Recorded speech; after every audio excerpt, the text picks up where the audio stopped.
You want to eat the aliens? No, just their secretions. Oh, that's even worse. You're so gross. Get off my bridge.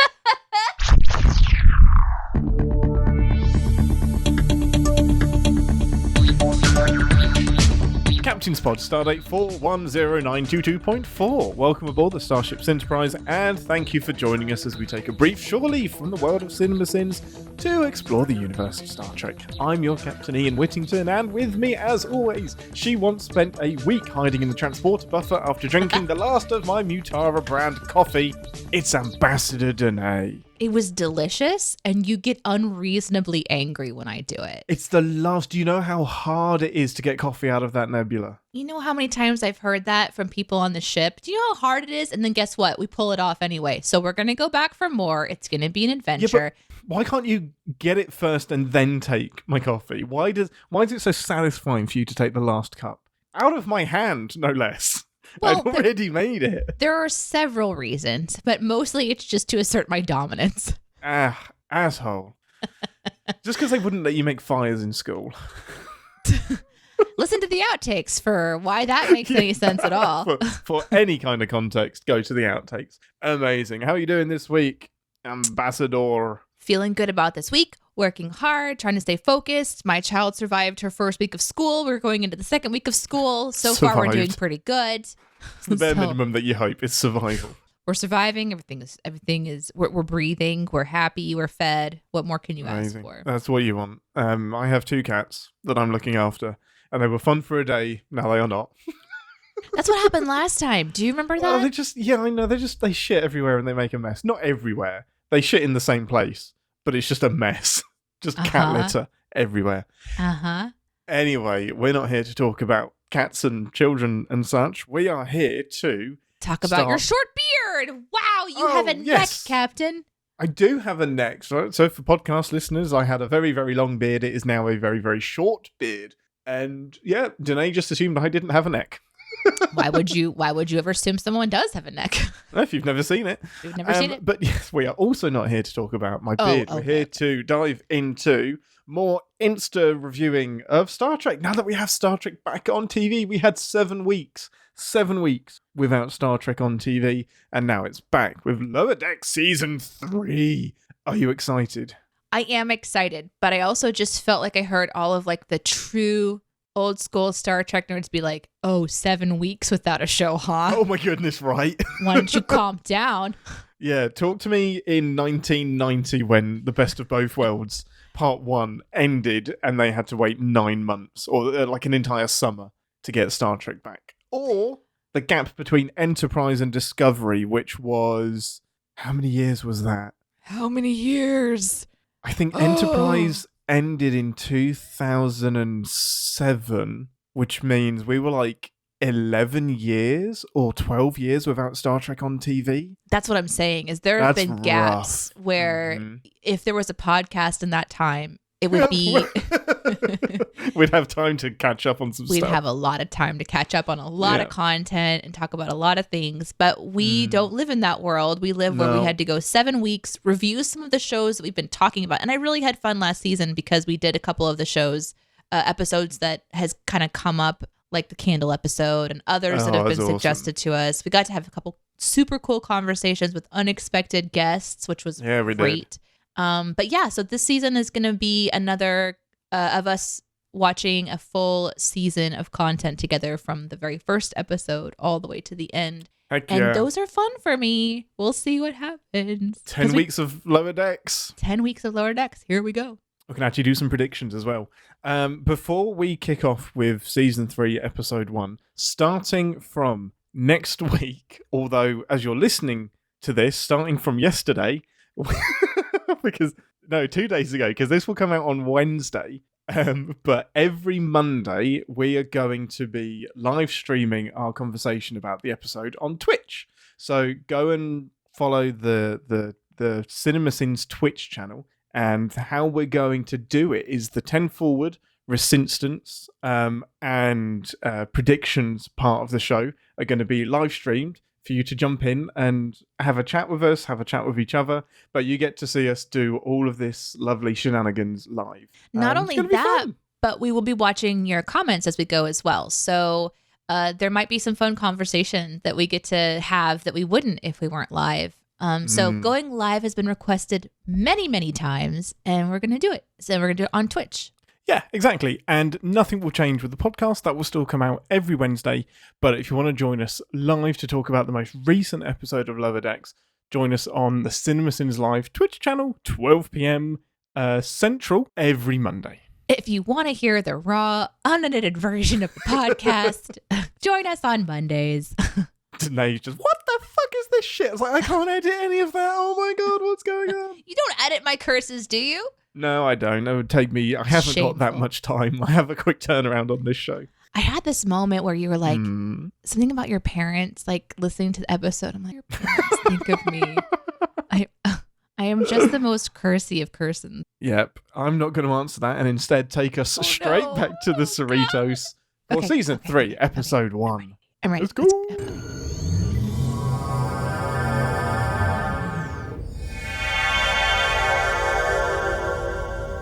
Welcome to 10 Forward, the part of the show where we grab a drink from the Replicator and share our immediate thoughts and feelings on the episode we just watched. Ambassador, what would you like from the Replicator?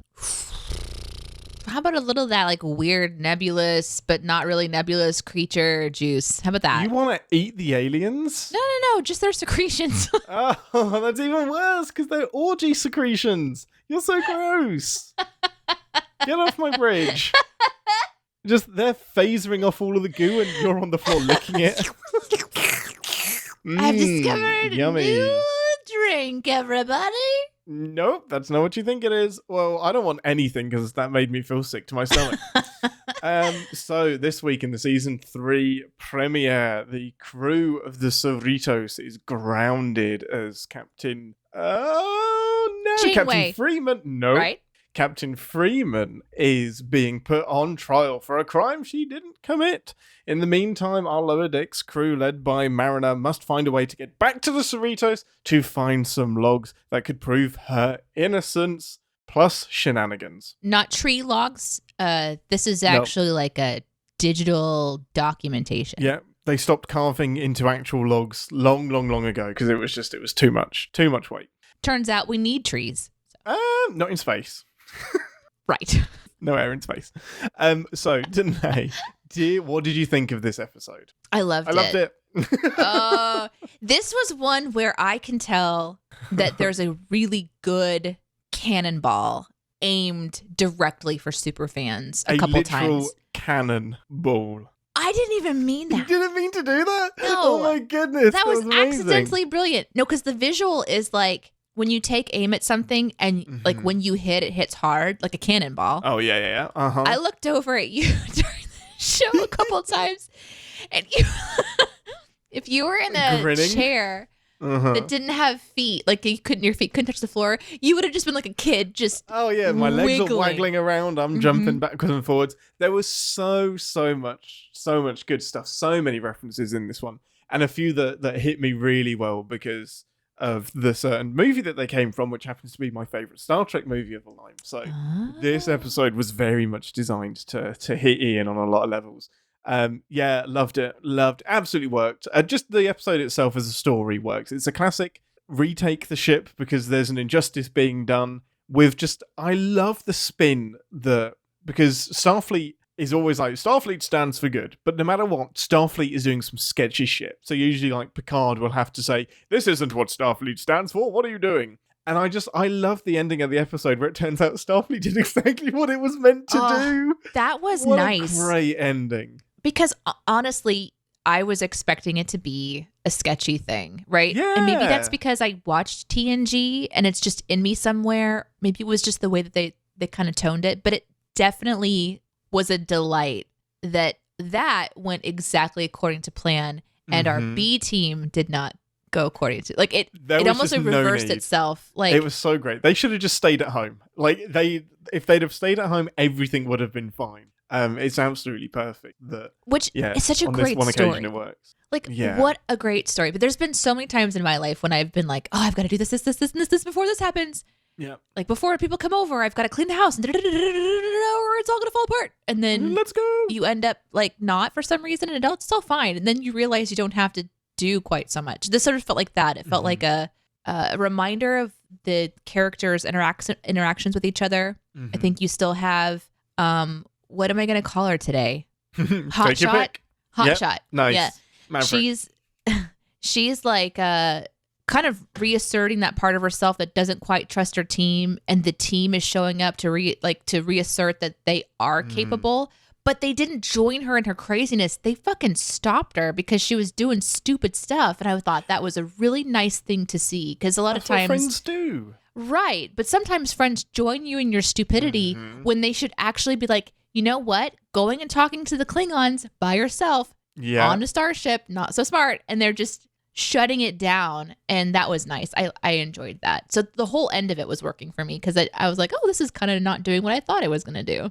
Because usually, especially in TV shows, the adventure is, oh, everybody joins no matter what. And it's like, we'll face the consequences together. Right. But these guys are like, nope, you don't want to do this. This is a dumb plan. And the things that they fudge on that you think you get in trouble for are just minor enough that, like not telling who their commanding officer was that gave the orders, but delaying long enough to just get a little bit further down this crazy thing. I figured that she would like just chuck her dad onto the bus. I was like, yeah, the Admiral told me to do it. Admiral Dad. I didn't expect the mom to show up, and that was the best. That's when I was really like, good. Oh, the trial went exactly as it was supposed to go. Like that's evidence did win out. That's great. Yeah. And then tying that into like a secret mission, which like that could have been an episode on its own as well. And I think that's the whole point. Yeah. That's the point, right? That would be the Picard episode. This is the Lower Decks episode. This is what's happening in the background. Like something really fucking cool happened. We didn't get to see it because we're watching Lower Decks. We got to see their adventure. Yeah. But yeah, I like this episode because I could see your excitement a couple of times, and that was really adorable. It was so great. I kind of wish we actually streamed you watching sometimes. It would have been a great one to stream. Yeah. That's when it gets good, right? But then the episode, rocking backwards and forwards, like I mentioned, also had some surprising things, but it also still had some really funny haha moments that was nice too. So it hit on all cylinders for me. Yeah, I liked it a lot. Totally agree. There's some great. It's gonna be slapstick. hard to sin it. It's really, really. All of these episodes are very hard to sin because they're so self-aware and they're just so much fun. They're just entertaining as well. Exactly, and that was my problem. I started watching it and giggling, and then I'm like, oh, I gotta think about the show. I gotta think about the show we're doing. But at the same time, super superficial. If we only have a couple sins, I don't think anyone's gonna complain. I think that this show absolutely not. This isn't about having to sin it. It's just we can't help ourselves sometimes. There's always some plot stuff to do. But there's always something to talk about. I just love the human nature thing in this episode of we have to be proactive. Like even if we are super ill-equipped, we don't have all the facts. We have this thing about us where we can't look back having done nothing. Like even if the outcome is exactly the same, we would rather look back knowing that we tried something that failed rather than doing nothing and failing. And that's Mariner all over. It doesn't matter that these actions don't make any sense. At least she can look back and say, well, I tried. I was like, yeah, but your trying was so dumb. Like, it caused more trouble. But it's in all of us. It is in all of us. And it's like that part of us that they've just multiplied by 1,000. And it's delightful to see because it moves the plot in ways that I think it's needed. Like when she got on the ship, I was like, let's fucking go. Go! I love seeing a powered down ship and then all of the lights coming back on. Ding, ding, ding. So great. I really enjoyed it because of her rebelliousness and how just she's going to do what she needs to do no matter what. And this seems to be kind of like the show seems to be centered around her journey to figure out the battle between being such a great leader that's fearless, but also recognizing when to sort of hit the brakes a bit. I loved it. I loved it so much. Let's do some of the stuff that made me really, really giddy. The crew, the Lower Decks crew quickly work out that they can't transport to the Cerritos. They have to find a ship that's going to get them there. And this takes them to a recreation of the First Contact site in Bozeman, Montana. Now, I love this so much because it's pulled directly out of the second TNG movie, First Contact. And this is just littered with First Contact references. It's so great. So really, really quickly, the plot for First Contact is oh man, this is going to sound like a really weird episode. The Borg try to go back in time to prevent First Contact from happening. First Contact for themselves? No, we need to redo this. So, First Contact is when Zefram Cochrane, the guy that invented the warp drive. So he took the Phoenix out on a flight into space, and a ship of Vulcans just happened to be in the area. And they were doing some like survey stuff and were just ignoring Earth until a warp ship jumped out of the planet, did a lap of the solar system, and then came back and landed. And the Vulcans then landed immediately afterwards and said, "Hi, humans, we're Vulcans." And basically the Vulcans helped develop Starfleet and helped introduce Earth onto the galactic stage. This is all the Vulcans' fault? This is all the Vulcans' fault. Oh my God, I love them even more now. It's so great. And the TV show Enterprise dips into that a lot more about how the Vulcans were guiding us into space. I have a question. When we were watching Picard, yeah, I can't remember what we were watching. Maybe it wasn't Picard. But I distinctly remember a child, I think it was Picard, running through the woods. Yeah. And then coming across like a botany survey team or something of Vulcans. Yeah. Is this that? That was no. This isn't that. So that was before. So that happened before. So the Vulcans have been here multiple times? Yeah, they've been here multiple times. At least. They just can't keep their shit to themselves. They want to share. They want to investigate. At least 2 times that I know of that they visited before First Contact. So anyway, the Borg decide, for some bizarre reason, they're going to go back in time and prevent First Contact from happening and assimilate Earth and turn them all into Borgs. So that's basically the plot of First Contact. Then the crew of the Enterprise has to stop the Borg from doing that. Okay.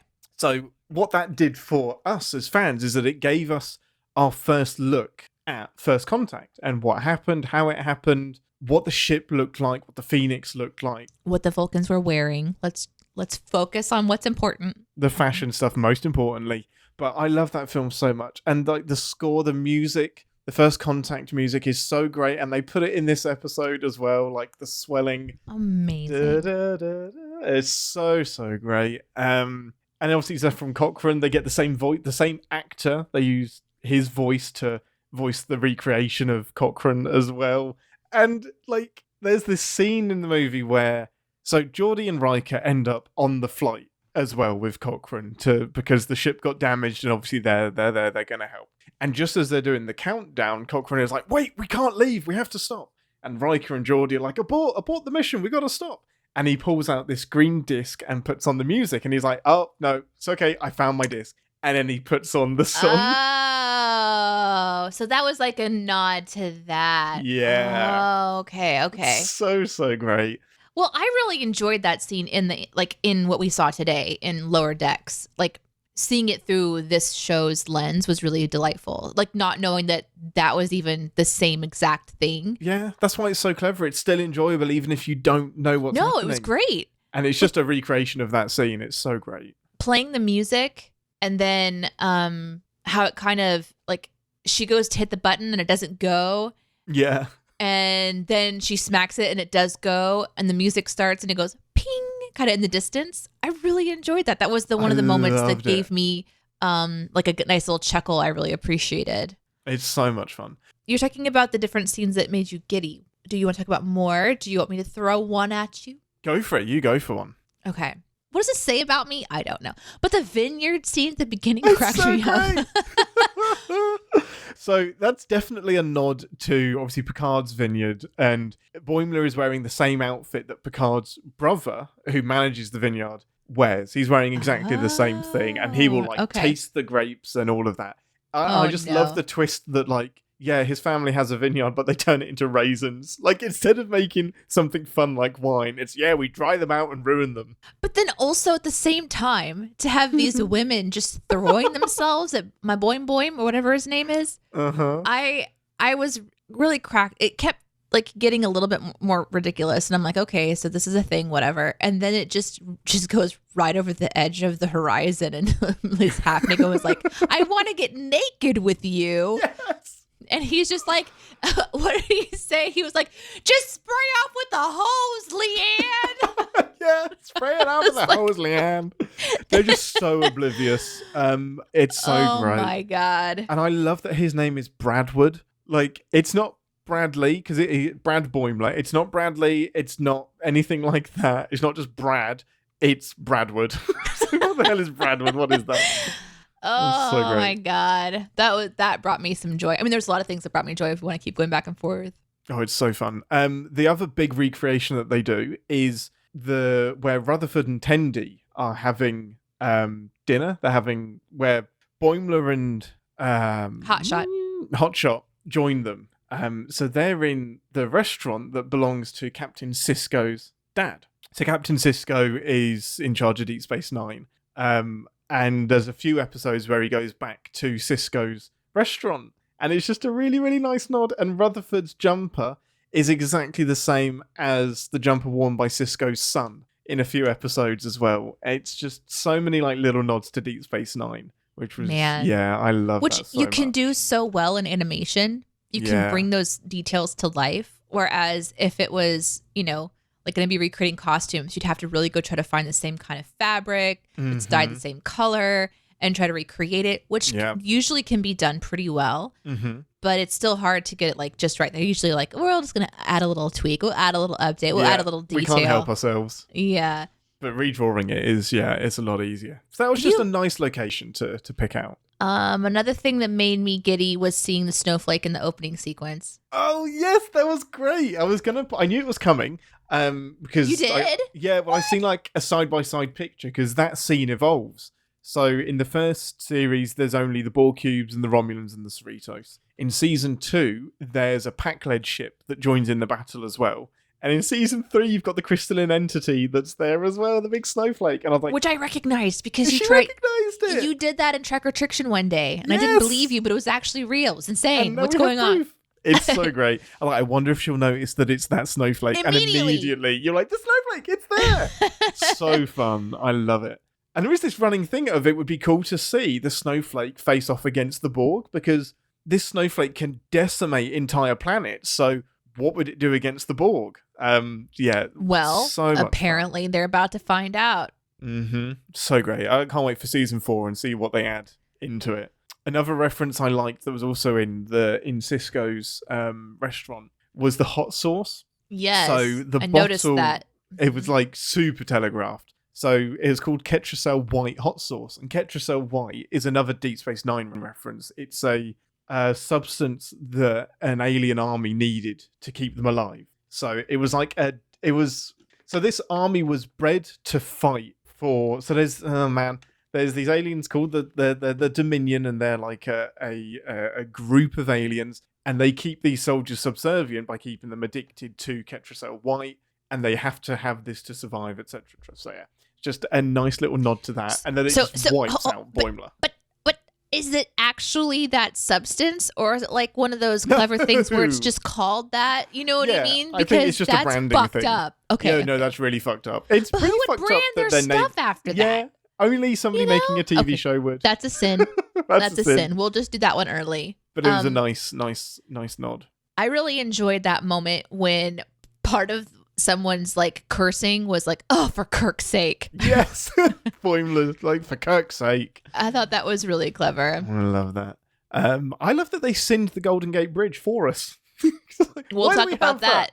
It's roads. However, I do have a sin. For that I'll save. But I did like that the show sinned the Golden Gate Bridge. I think there was this moment when they redefined the ship being able, like the shuttle that they were inside of had been like set that it was going home, and then somehow Boim just shifted it over to a ship, which I'm sure can be a sin if we really wanted to, but it was funny because of them still coming in at like hot speed. So to still find a way, for the writers to still find a way to make that fail was really fun. You know what I mean? There's no atmosphere here, so we're going in fast. It's working, but not like we thought it would. It's not and then working. to make it clever, like it's not working because it was, calibrated to Earth, which meant that they're just like super crashing. I love that so much. Such a clever little plan to override. Instead of we cracked the code and we overrode it, it's a clever little backdoor thing that Star Trek is great at. I loved everyone's grandpa. Like, the scene is so great. They go in to, like, get transported to the Cerritos, and Grandpa is there, like, just collecting his old transporters, which was so great. And he's like, I can't knock him out. He's everyone's grandpa. The butterscotch. So and then great. he's just like shadily turns like, I will eviscerate you, but not before making you soup. Yeah, You know, like, and just everyone just wants to come in here and knock me out and steal my transporter. but you wouldn't know anything about that, would you? Yeah, that So character great. was really fun because every time someone would get close to knocking him out, he'd say something else about like really adorable. it was really adorable.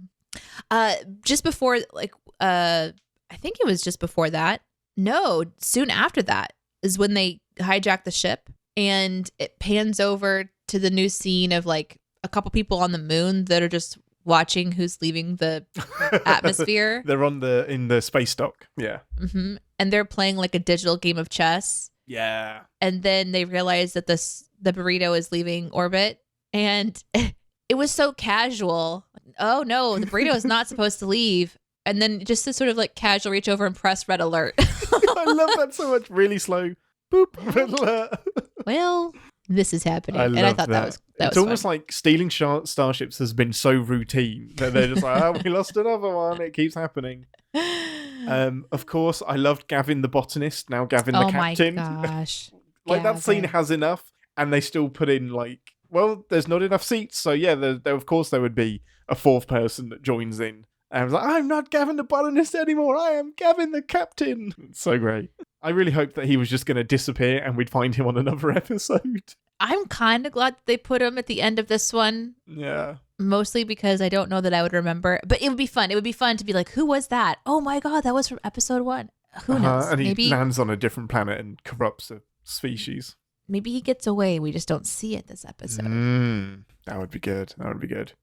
What else did we have? So there was a couple of other references at the end. A captain that you will recognize when I mention him. So Morgan Bateson, who was on the special mission with Tuvok to go to the Pakleds and figure out what they were doing to entrap Captain Freeman. And Captain Bateson is the captain of the Bozeman that crashes into the Enterprise that causes the time loop. I am so sorry to disappoint you that I don't know who you're talking about.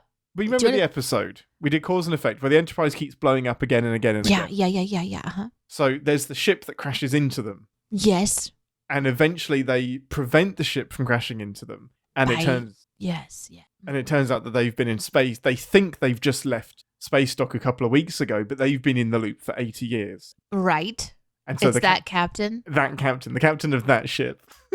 So he's still alive and well. Still alive and well, 20 years, what would it be? 25 years later? Yeah, and now he's like in command of some secret ops team with Tuvok. That's incredible. I love that That's so much. so fun. That's so fun. What a great love little that. nod. Love it. Yeah. I was just thinking about Fred, writing a character and then that character appears in a movie or a show and the delight. Like, so for them to have for that character have been written by somebody and now they're reappearing over here, it just must be kind of so fun to go, yeah, his story lives on. That's my guy leading that special ops team. Heck yeah. So great. And to do animated shows just give you so much breadth to do stuff like that. It's so much fun. Yeah, like watching your team be electrocuted in the shuttle bay. So wherever fun. they were. What is it with that just made me laugh so much? Like Rutherford just continually getting zapped. He can't finish a sentence. Or the fact that Boing Boing is like being suckled on again, but this time through some sort of like strange, like his legs I don't are just dangling out of the goo. He's just so experienced with being suckled at this point. Yeah. He probably seeks it out. I mean, it's probably a thing for him. We'll just say it. Amazing. I think that we had a Stratagema reference in the opening with the Federation News Network thing that started the episode. There was like a scrolling news updates on the bottom of the screen, and one of them was just mentioning Stratagema. There's a new Stratagema champion, and that is a game that Data was beaten at in season 2, I believe. So the Zach Dawns are super, super smart, and somehow Data got beaten. Not like he would get beaten at chess, but yeah, he did get beaten at Stratagema. So yeah, just nice little nod to an in-universe game. I thought they did a good job of reconnecting the crew together and kind of reestablishing relationships. I thought it was really smart to make Hotshot be somebody else's call. To remove that from the family should have been done at the very beginning anyway. 100%. But yeah. Obviously, they got to really experience some of that through season 1 and 2 of like, what does it mean to ask the parents to manage the future of their child in Starfleet, and realizing this is going to be hard to write. Whatever way we wanted to go here, it's going to, at the end of the day, be a difficult call. So let's give it to somebody else. And to have built in the last 2 seasons, I think I said 2 years, 2 seasons of content with her and this person, I am missing a lot of context there. But it was pretty clear that she was not happy about that decision. So, because I don't know these people at all, because we only watched those 2 episodes. No, I keep forgetting that. Ransom, you haven't missed much. So he isn't in it a huge amount. There is one episode that's kind of dedicated to him. But he's basically Riker, but on like super duper steroids and dumber. So he's kind of like a bit of a jock and... So how is that like Riker at all exactly? Because he's like the typical charismatic, gets all the women, attractive first officer. But Ransom is taken to the extreme and is a bit more simple, kind of, bit more of a basic dude. So yeah, that's... Whereas Boimler looks up to him, Mariner doesn't really have a lot of respect for him. It doesn't sound like I will either with that description. No, I don't think so. He does have a good episode, though, that's hilarious. But we will get to that. Yeah, I loved it. I will rewatch that First Contact recreation so many times. Like, to see an animated version of the Phoenix was so much fun. I love it. I love it so much. Well done, Mike McMahon and team. That was so much fun. But it does have sins. So with that, let's head to engineering for ReSInstance's Futile. Battle stations, everybody! I let you say it this week. You forgot. Nope. Warning. Warp core collapse in 10 seconds. This is the part of the show where we re-engage our sin brains, remind ourselves that no TV show is without sin, even our beloved Star Trek. But how did you know I was going to say go to battle stations, everybody? I trust you to pick up the slack. Gotcha. So you admit you forgot. Nope, did not forget. Nope. Deneé, you go first. Yeah, this was hard for me to sin. Like I said, at some point, like maybe about the halfway point, I stopped paying attention to sins and was like, whee! Just having a good time. It's so hard. Like, I had to deliberately re-engage as well because I was making notes of all of the references and I was like, shit, I need to sin this as well. Oh, I can't sin it. We don't need to. We don't need to. But then I get hit with like First Contact and the Bozeman and Bozeman, Montana, and I was like, oh, I love this so much. Yeah, they totally got you. They're like, we're going to stun all of the the Star Trek lovers so that they can't find anything wrong with the episode. Cannot critique it, yeah. Which honestly, it's very difficult. I really don't have much. Like the only things I wrote down were just jokes, just things like. Amazing. For example, that they both ate hot sauce and then in the next scene they weren't shitting their pants. I would sin that, because to me that's a sin. To me, after you have hot sauce that you're clearly reacting to or an entire bottle, as Hotshot did, that they're going to have the shits. But to their credit, they did have a whole bunch of fart jokes in this one. So, that's true. I mean, it kind of went there, but in a different way. So I don't know. It's like it's hard to sin it. I did love that Boimler's logs were just filled with like they were just useless. But that is my first sin: is that this entire plan doesn't work. Like even if Boimler has reread the logs word for word exactly, we've only got his word for it that that's the case. Like that's still not an official log. Whether you have like the timestamps and the codes and whatever, it's still like third hand. You're rereading something that could have been falsified in the first place. So the entire plan was flawed. But again, that could all be part of it, where Mariner is just clutching at action of some sort without actually thinking it through. Yeah, I think that if you and I were trying to write a script together on that point, I'd be like, I think this is just part of the character flaw, is being so blind that you're going to cling on to the next thing that comes along and make it make sense. No matter how hopeless it is. We mentioned the Golden Gate Bridge cliche. This is something that we do in CinemaSins where, anytime you're trying to establish certain places, you got to show the Golden Gate Bridge. So be done. For that one to be there, I was kind of like, hee, that's fun. I love that they're sending it for us. But she said that we have, like, no one uses cars anymore. So why do we need the bridge? There are lots and lots of establishing shots in Star Trek which show that the Golden Gate Bridge is filled with solar panels now. So they use it as like a monument because everybody likes monuments, but also it's filled with solar panels. So it actually generates energy as well. So it does have a... Yeah, guys. Yeah, Mariner. Come on. That's a good asshole. sin. That's a good sin. You would know that, Mariner. Actually, she might not. She might not, but the show creators should have done. In that same scene-ish area, it starts on them watching the news and finding out that mom is in trouble, and Mariner / Hotshot, she just can't contain her rage, and she throws what can only be described as a temper tantrum. I like the character, but that was like, wow, this person can't manage not getting her way or like having to be patient to the point where she picks up things and throws them. Yeah. So much so that the people around her are like, we really can't have breakable things around you. And I'm like, oh my gosh, this person really has a long way to go in their redemptive arc. Yeah, like what we're going to do is adapt the environment around her instead of showing her that there are other ways to express your feelings. Yeah. But to Why that do you even have point, breakable things in the house? she breaks a third monitor. So when the opening shot, we're watching the TV show and then the broadcast or whatever, the screen breaks because Hotshot throws a potted plant at it. The potted plant breaks. We pan back and there are 2 broken plants on the furniture below and 2 additional screens, meaning that this is the 3rd time that she's thrown it. And I'm just thinking you would have stopped her at least number 1. So that would Beam be my her sin. out. Beam her out of You it. have to have had options. You didn't need to get to the 3rd set. Yep, no, very, very true. I hope we get to a point where eventually things are beamed out of her hand before she can throw them. Right. Just mid-air, just like, nope, stop breaking everything.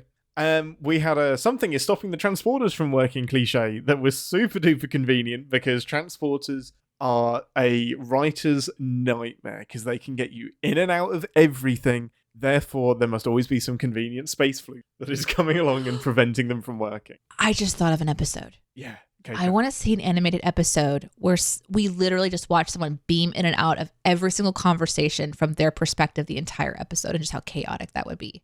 Oh, that would be so fun. We nearly had that in Discovery. So in Discovery season 3, they have these, they're 1,000 years in the future. So they have these comm badges that have built-in transport. So it's just like a natural evolution of the technology. And you kind of say where you want to go, press the button, and it beams you to the right place.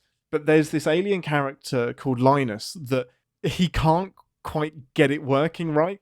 So he keeps appearing in random conversations. So we don't see it from his point of view, but Linus just keeps appearing and they're just like, are you okay, Linus? And he's like, I can't figure this out. And it just bounces and disappears again. Oh, I love it. It's so much fun. Okay, I'm going to add to it a little bit. So this episode centers on the technology and maybe like there's something that everybody can wear that's like interchangeable. Like maybe the comm badges aren't just for you. Like you pick up a comm badge and it just like goes to you or something. So maybe it follows the life of a comm badge, the one day of a comm badge that gets passed around the crew. And every single time that they beam in, it's all the different random conversations. There's a mystery being solved that, you know, you're hearing bits and pieces about. But then maybe at the very end, the technology is picked up kind of by somebody that's spying somehow and taking all those conversations and trying to figure something out. Ooh. Oh, man, that would be so much fun. Ooh, let's do it. Come on, writers. Let's go. Let's get writing. Let's get writing an episode.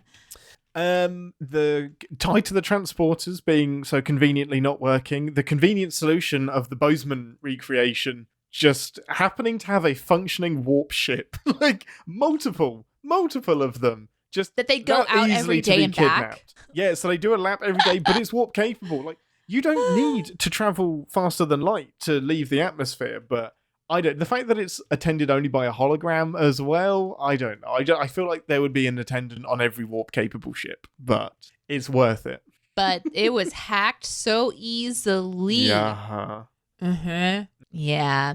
I have to tell you, I genuinely don't have anything else because I was having so much fun, and that's where my sins end for the day. I apologize if you listen to the show because you like this part so much and you want to hear us continue on, but I really liked it. I think they love our joy even more. I only had the one more. I'm sure there's more, but This show clips by so fast. It just shouldn't be that easy to steal a ship. It shouldn't be that easy to steal the Cerritos. It should be locked down, locked out. Especially, this isn't even the command crew now. It's weird when the command crew is able to steal a ship. One person, lower decks, ensign mariner on her own, steals the Cerritos from dry dock. It is insanity. It is insanity. It's crazy. I don't. There isn't a kind of a show that lends itself to predictions as we go forward, because I predict that Mariner will butt against Ransom. But I don't know anything else that's really happening in the series. But yes, anything that you would want to see? I would love to see a little bit more of a reminder about the mystery with Robot Boy. Mm-hmm. Oh, they absolutely will. That'll come up again, I'm sure. I mean, if you're gonna binge them, it would be. I understand why they wouldn't put it in the first episode, because most people will have watched the end of last season. So it'd be like 2 back-to-back, essentially, that hit on that topic. So in a way, I'm kind of glad that wasn't there. But I would hope that they would start to do something really fun with discovering this mystery. Because, as I've said before, I like to have something that hooks my intellect in more than I'm emotionally driven. And this episode was largely geared towards the reactionary emotion of protecting each other, which I totally get. But it had a lot of fun, winks and nods to Star Trek history and also problem solving, and there was humor. So I still was enjoying myself. But I'm really curious if they want me to lean into the relationships. I think I'm going to struggle. But I also didn't watch season 1 fully or 2 fully. And so I'm not sure how they usually write during their seasons. This is my first time to experience if they do lean heavy into that throughout the season. So we'll see. But I hope that they don't. I hope they go into the fun stuff, and then there's a mystery, because I really, really want to know more about that.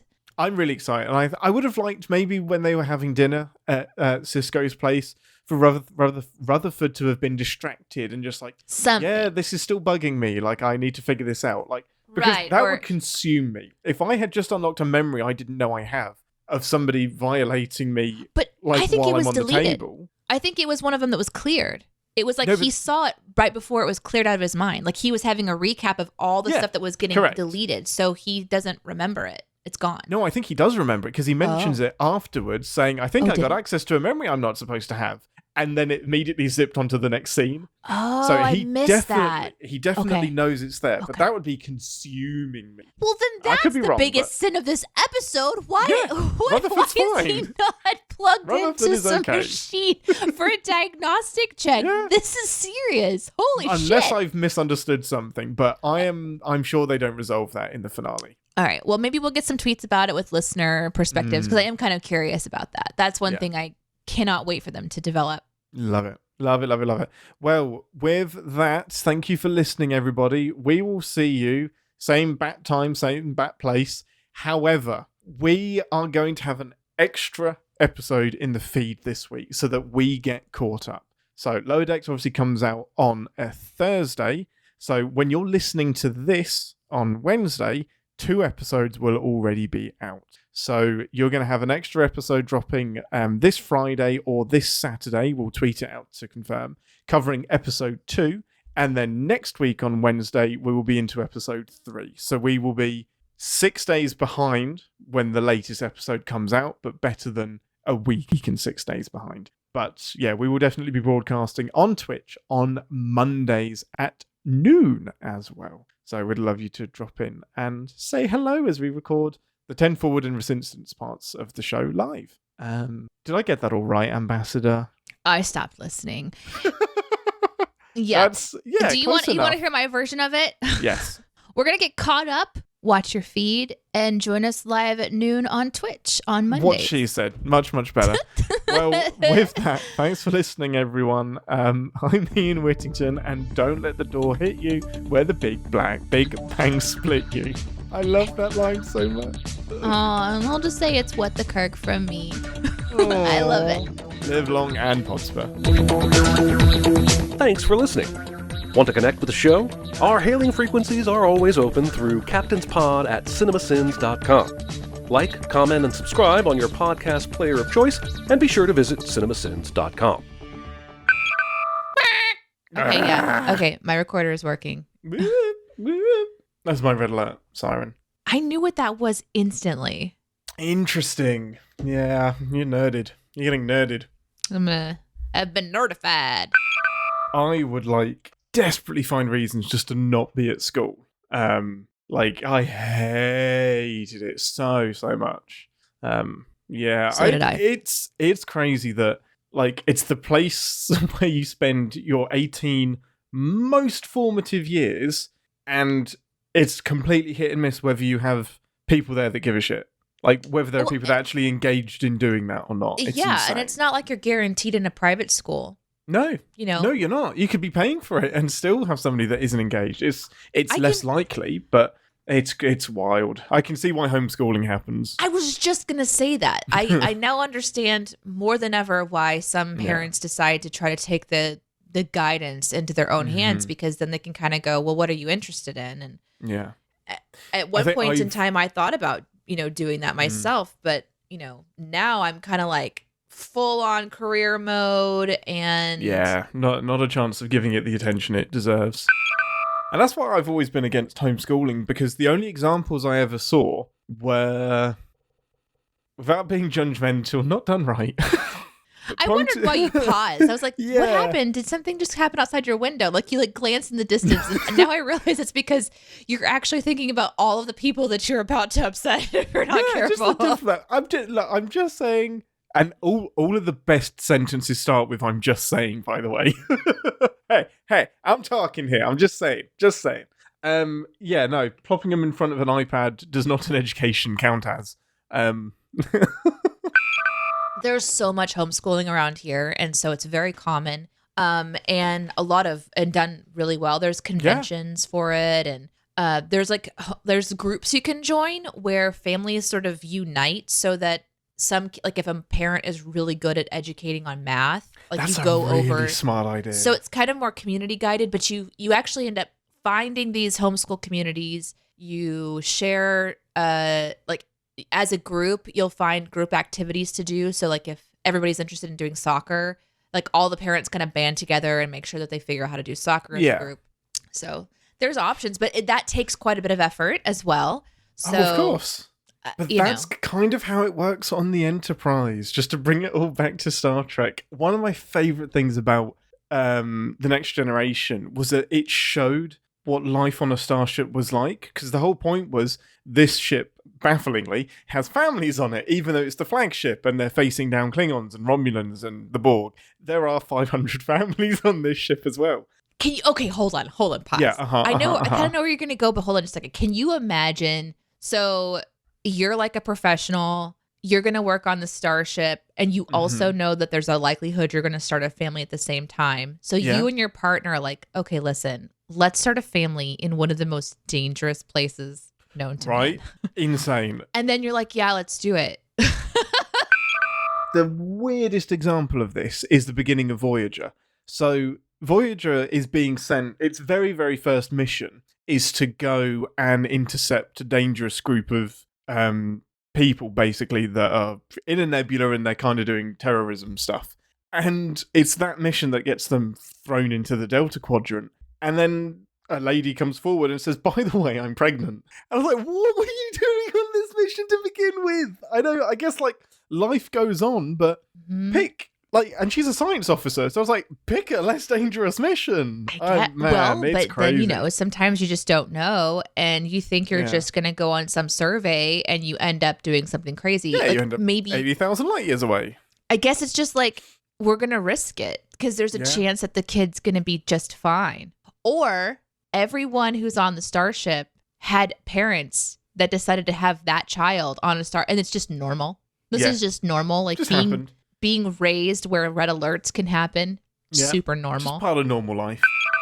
Now that I think about it, I vaguely remember that she didn't know she was pregnant, but they were trying. But she was like, well, because it was an interspecies thing, they were like, oh, the odds are so low, it's not actually going to happen. I'm like, yeah, but you can guarantee it's going to happen when you least expect it. I mean, military families choose to have children, and there's just all ways to bring kids into the world. And then just you're making the decision, so normal life for the whoever family is going to be interstellar travel. I love that idea. Oh my goodness. You would super do it. I would do it in a second. Like, and the awesome thing about the enterprise schools is that there is a school system and a series of teachers and whatnot, but it is so community based. So like Keiko O'Brien would do her specialty was like herbology or whatever, or botany, that's the one. And so she would like teach botany and stuff, and like in Deep Space Nine she set up a school system for all the people on the space station, and I love that idea of like a community led school system thing rather than this top down, you must learn this.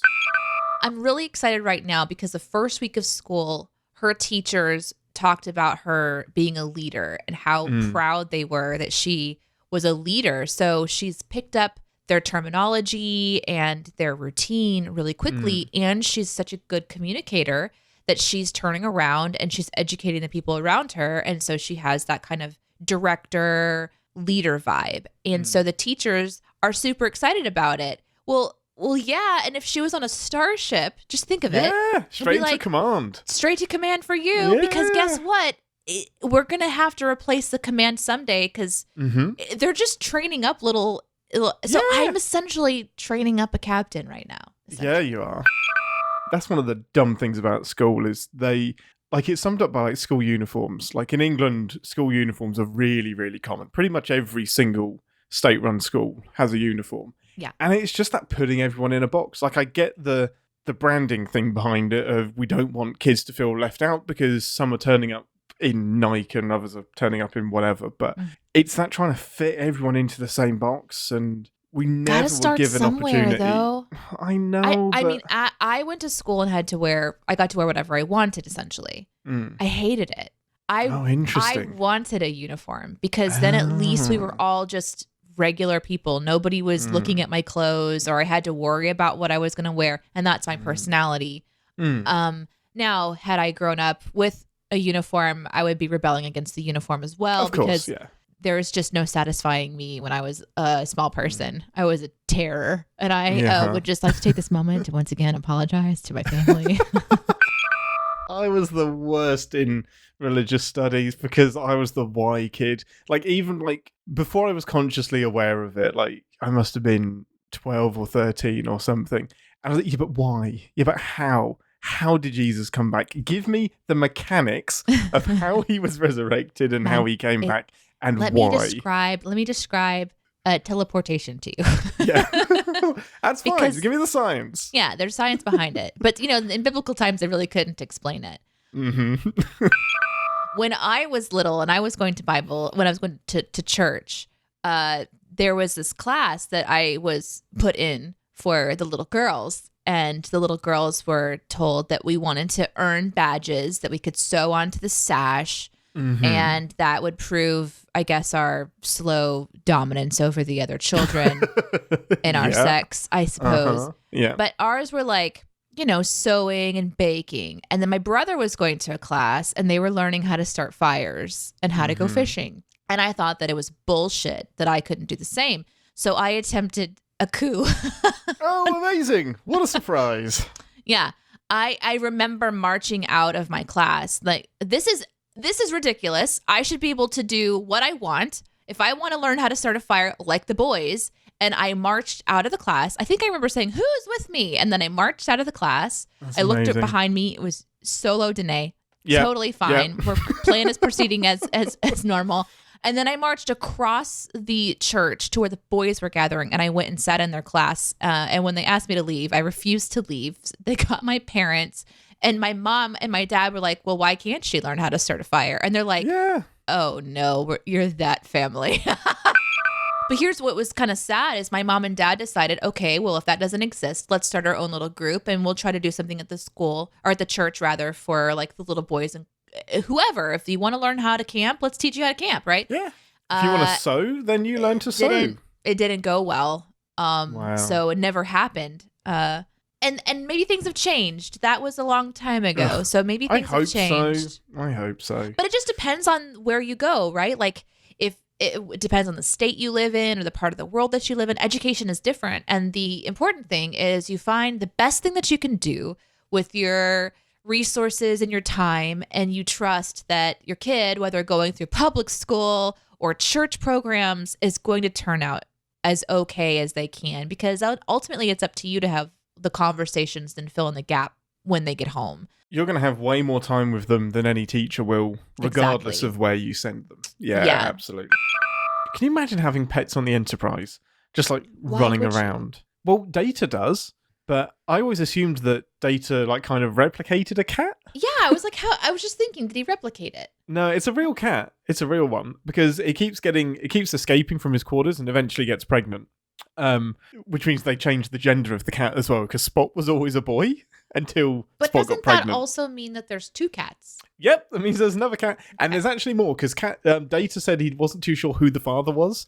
So there are multiple cats. So somehow the doors are activated by cats. Somehow it escapes, finds another cat or multiple cats. Like there's a whole area of like the Enterprise that we're not seeing cats run around about. One of our lovely listeners, Derek, updated us as to the location of the rubber ducky room. So I'm sorry. Do you remember any of this? Okay, I remember there being a mention of a rubber ducky room. So Yep. Is Derek saying that there is a rubber ducky room on Lower Decks, the show?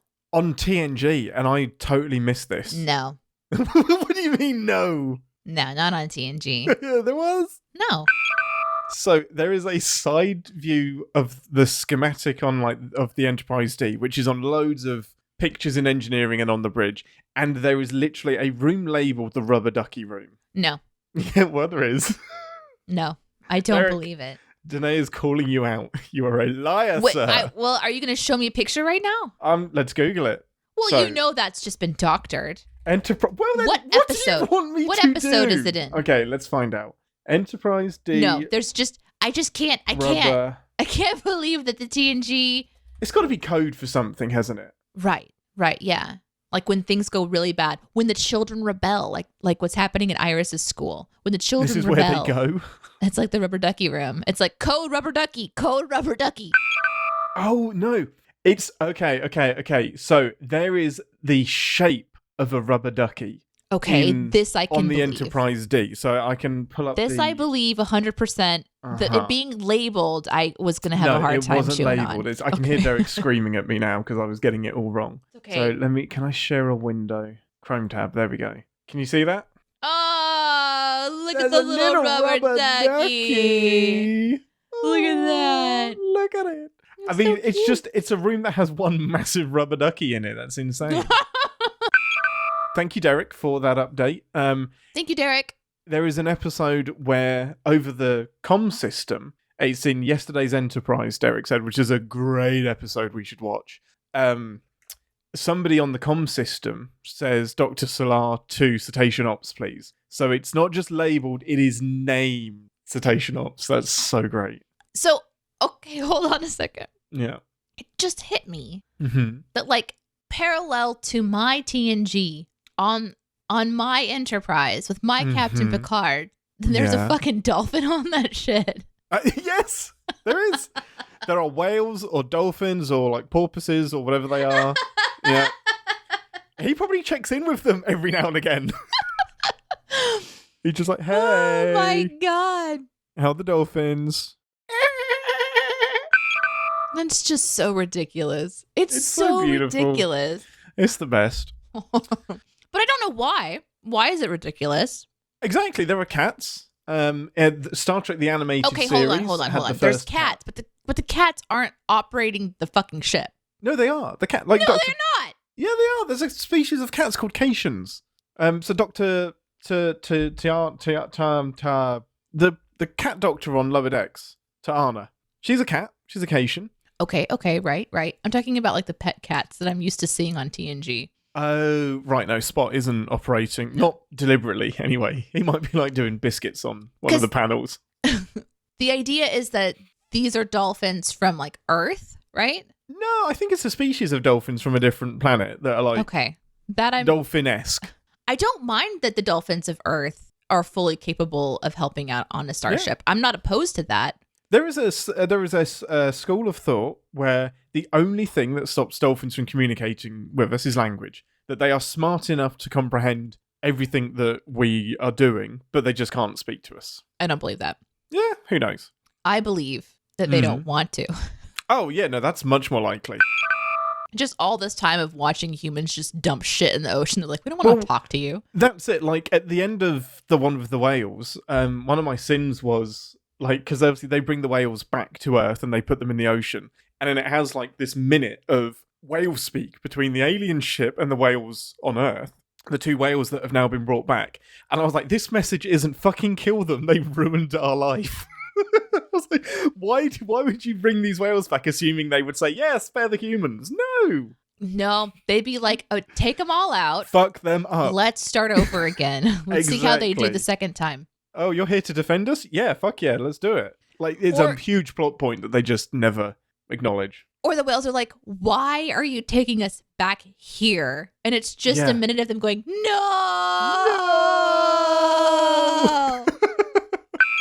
Are you recording?